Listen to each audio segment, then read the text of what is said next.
हिंदी में आपने पढ़ा होगा, शिक्षित बनो, संगठित रहो, संघर्ष करो। और अंग्रेजी में क्या बताओ जरा, चलो बताओ अंग्रेजी में क्या बोला है। अंग्रेजी में बोला एजुकेट, एगिटेट एंड ऑर्गेनाइज।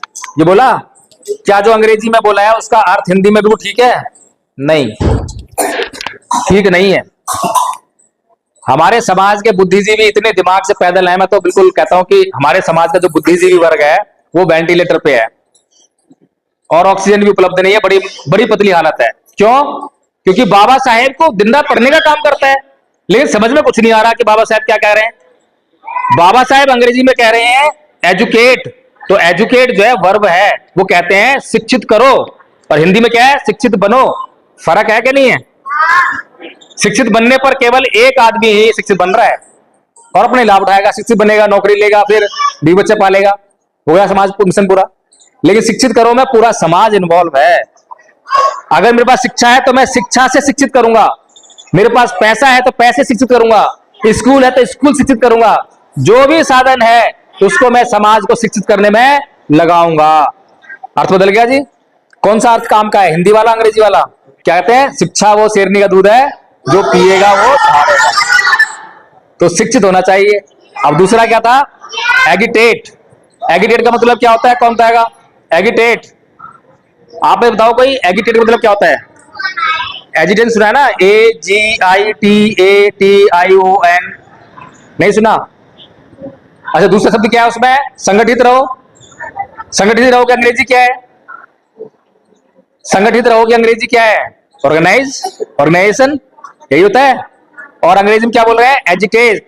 तो एजिटेट का मतलब जो है ऑर्गेनाइज नहीं होता, संगठन नहीं होता।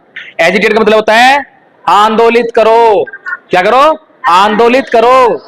और उसके बदले हमारे नेता क्या करते हैं? चलो सड़कों पर आंदोलन करेंगे। बाबा साहब ने कहा है ये आंदोलित करो नहीं है।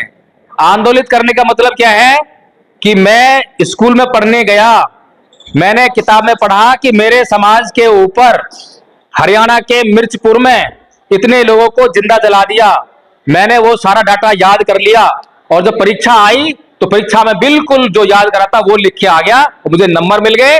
नंबर मिलके मैंने नौकरी पा ली, और नौकरी पी के मैं आराम कर रहा हूं।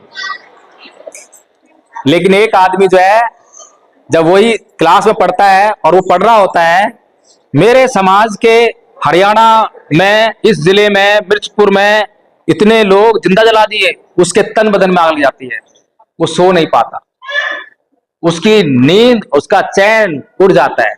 उसे कहते हैं आंदोलित करो, वो आंदोलित हो गया। समझ में आ गया शिक्षा का मतलब? दो आदमी शिक्षा ली, एक आदमी कोई फर्क नहीं पड़ा, उसने खाली परीक्षा के लिए उसको इस्तेमाल करा, नौकरी के लिए इस्तेमाल करा और छोड़ दिया, भाड़ में जाए। दूसरा आदमी उस शिक्षा का इस्तेमाल अपने समाज के दुख दर्द को दूर करने के लिए कर रहा है नहीं? तो बुद्धिजीवी हर कोई नहीं होता।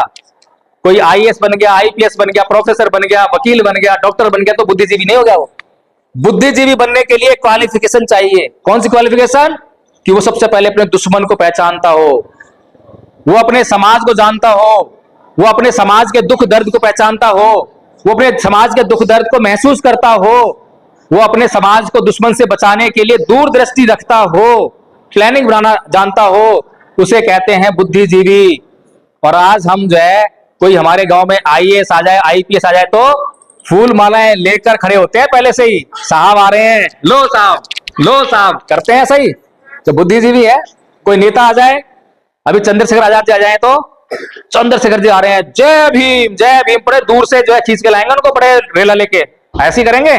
और कोई समाज सेवक आ जाए तो हम आए तो हमें कोई पूछने वाला नहीं था हम आए तो पूछने वाला नहीं था कोई।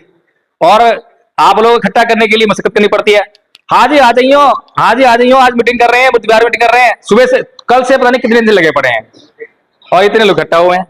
ये समाज सेवक की हालत होती है। जो समाज सुधार करते हैं उनकी हालत ऐसी होती है, घंटों घंटों बोल के जाएंगे। किसी नेता को सुना है ऐसे बोलते हुए? कांसी राम जी बोला करते थे, बाबा साहब बोला करते थे, समाज उन्नति कर रहा था, और जैसे उन्होंने बोलना बंद करा समाज फिर वहीं आने लगा। आगे ना वहीं पे समाज के दुख दर्द को अच्छी तरह से पहचान लेंगे, बाबा साहेब के मिशन को अच्छी तरह जान लेंगे, और बाबा साहेब के मिशन को पूरा करने के लिए ईमानदारी से काम करेंगे तो समाज आगे बढ़ जाएगा। अब कुछ लोग बोलेंगे समाज से मेरे को क्या लेना देना है, अरे मेरा नुकसान हो जाएगा। अरे भाई तुम भी समाज का हिस्सा हो, जब ये समाज तरक्की करेगा तो तुम भी तो हिस्सा हो। समाज को कोई गाली दे रहा हो तो बच जाओगे क्या? गाली तुम्हें ही पड़ेगी। समाज जो है दुख दर्द में आएगा, या कोई बाहर से कोई जातिवादी हिंसा करने आएगा तो समाज पे करने आएगा ना। और तुम भी समाज का हिस्सा। कौन है? चमार, आ ले पटक है, बचे तो नहीं। इसलिए हर एक आदमी की जिम्मेदारी होनी चाहिए कि इस समाज का उद्धार मुझे करना है, कोई करे ना करे मुझे तो करना है। इन लोगों को नहीं मालूम कि बाबा साहेब का कर्ज है, कर्जदार हैं बाबा साहेब के। तो जिसको मालूम पड़ जाए कि मैं बाबा साहेब का कर्जदार हूं तो मुझे तो बाबा साहेब कर्ज चुकाना ही है। कोई चुकाए ना चुकाए मुझे क्या मतलब है किसी से, पर मैंने कर्ज लिया है, मैं चुकाऊंगा। तो ऐसी भावना रखते हुए ही समाज सेवा होती है और समाज का उत्थान होता है। और जब समाज का उत्थान करने के लिए निकलते हैं तो मेहनत करनी पड़ती है। आज ये हमारी कौन सी मीटिंग है जी? दूसरी मीटिंग है। कितनी देर हो गई बोलते बोलते? समस्या तो हो रही कुछ ना कुछ है? खाना पीना सब तरह का, और सुबह के 5 बजे को उठे हुए हैं, रात को जो मेरे ख्याल से 11-12 बजे घुसेंगे। तो काम बड़ा मुश्किल है, लेकिन काम जो है क्या है हमारा? बौद्ध में भारत करना है। और बौद्ध में भारत करने से कोई हमारी समस्या हल होने वाली है क्या? बौद्ध में भारत कर देते हैं तो समस्या हल होगी क्या हमारी? होगी क्या? नहीं होगी। नहीं, गलत बोला आपने।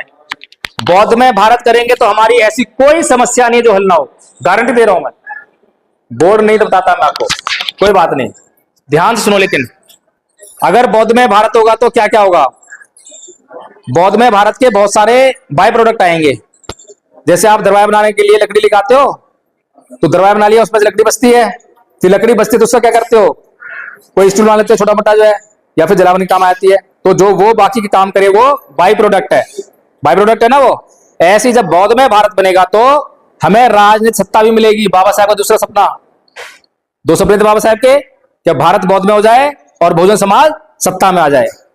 2 सपने थे। तो अगर बौद्ध में भारत बनेगा तो जब बौद्ध लोग होंगे तो सत्ता किसकी होगी? बौद्धों की होगी। पहली समस्या हल हो गई, क्योंकि हमारी समस्या है ना पिछले 70-72 साल से हम सत्ता में नहीं है। संविधान बनने के बाद सत्ता में नहीं है। पहले तो यह था कि राजा बनने के लिए तलवार चाहिए, सेना चाहिए, बड़ा काम था।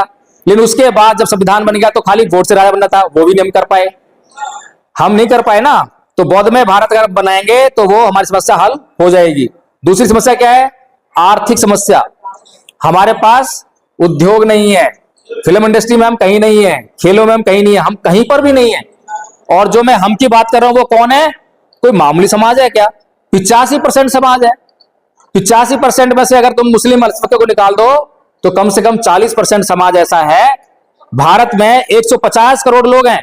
150 करोड़ लोगों में से 40% की आबादी ना तो फिल्म इंडस्ट्री में है, ना खेलों में है, ना उसमें जो इंडस्ट्रीज हैं, उद्योग हैं उसमें है, नौकरियों में भी नहीं है।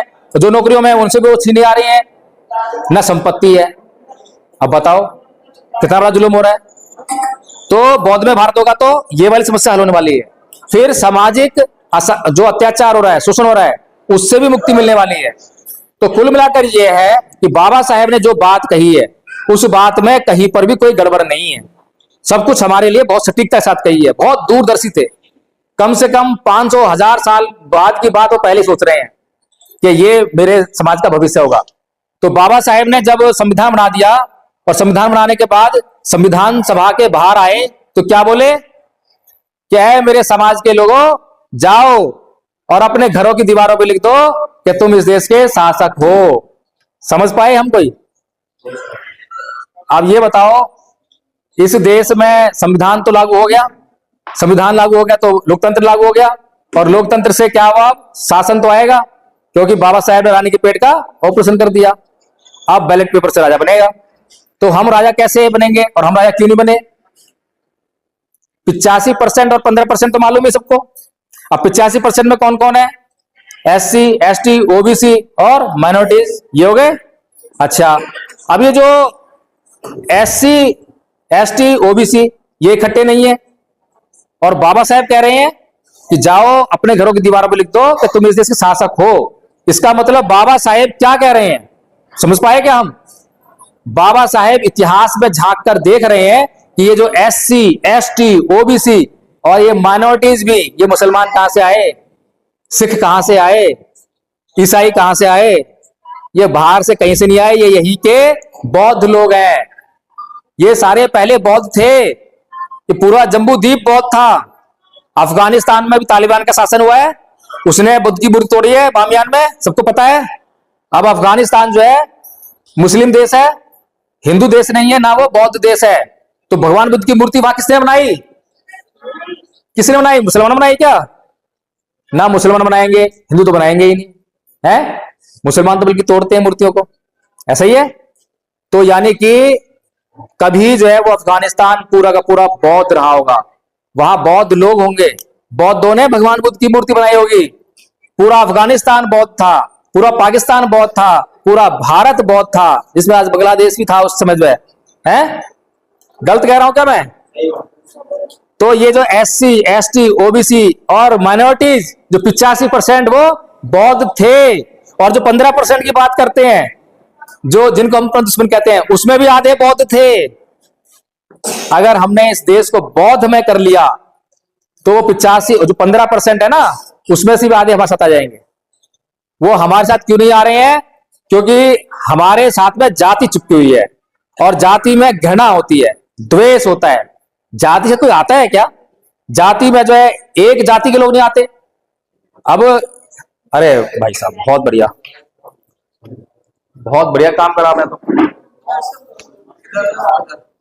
इधर ले आओ, इधर